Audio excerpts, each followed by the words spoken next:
Once upon a time, there lived a black crow. One day, the crow was very thirsty. He looked for water here and there. At last, he found a little water in the pot. He thought of a plan. He picked some stones and put in the pot one by one. The water came up. The crow down the water and happily. Anand pigeon.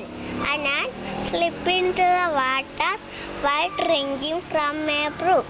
A pigeon saw this and threw a little leaf to the air to help it. Then climbed on it and saved itself. A little later, Anand saw a hunter. They came to take aim at the pigeon. It ran at the hunter and bit him hard on the leg. This made the hunter lose his aim and the pigeon flew to safety. The moral of the story is one good time deserves another.